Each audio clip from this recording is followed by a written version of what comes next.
আজ রামনবমী। দেশ জুড়ে পালিত হচ্ছে রামনবমী।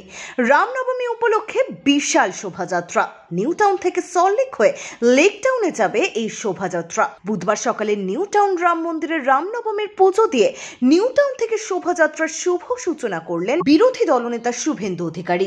বিজেপির স্থানীয় নেতৃত্ব কার্যকর্তাদের সঙ্গে নিয়ে নিউ টাউন থেকে সল্টলেক হয়ে লেক টাউন সহ বিভিন্ন জায়গায় পৌঁছবে এই শোভাযাত্রা।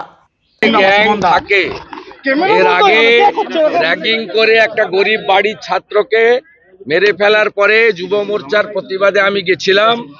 আমাকে কিভাবে গাড়ির সামনে এসে মাওবাদী পরিচয় দিয়ে আক্রমণ করার চেষ্টা হয়েছিল আপনারা দেখেছেন, দেখিয়েছেন।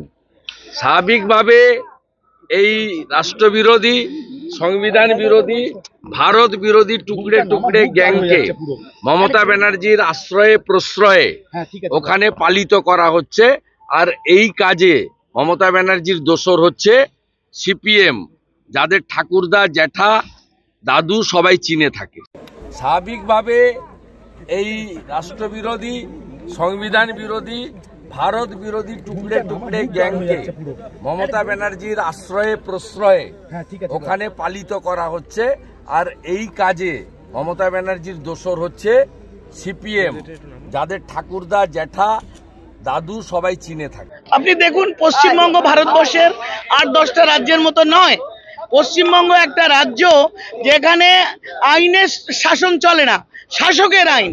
তৃণমূলের যিনি সুপ্রিমো শাসক, তিনি উস্কানি দিচ্ছেন মানুষকে, যাতে রাম মন্দিরের যে আমাদের যে প্রসেশন বেরোবে, সেখানে গতবার আপনারা দেখেছেন এনআইএ তদন্ত হচ্ছে। এবারে আপনি দেখেছেন কোর্ট থেকে পারমিশন লাগছে। পরশুদিনে যাদবপুরে কালকে এই ঘটনা দেখেছেন। পরশুদিন শিব মন্দির ভাঙা হয়েছে বসিরহাটের মিনাখায়, সেখানে ইনজিওর্ড হয়েছে, হাসপাতালে ভর্তি। মৃত্যুর সঙ্গে পাঙ্গাল হচ্ছে একটা ছোট ছেলে। কেন? কি দোষ তাদের? তারা রাম নামের জয় শ্রীরাম বলছে, তারা মন্দিরে যাচ্ছে, তারা সনাতনী। এই দোষে কারুকে যদি কোনো সরকার, পুলিশ, প্রশাসন আঘাত করে, সেই রাজ্যের মানুষের ভবিষ্যৎ কি কল্পনা করতে পারে? তাই মানুষ ঠিক করে নিয়েছে আজকে রামের শাসন চলবে, সুশাসন চলবে, পেটে ভাত, মাথায় ছাদ এবং রাজনীতি মুক্ত প্রশাসন, দুর্নীতি মুক্ত পুলিশ। এই চায় মানুষ, আর কিচ্ছু চায় না। নিজের ভোটটা নিজে দিতে চায়। জয় শ্রীরাম। ব্যুরো রিপোর্ট, এক্সপোজ বার্তা।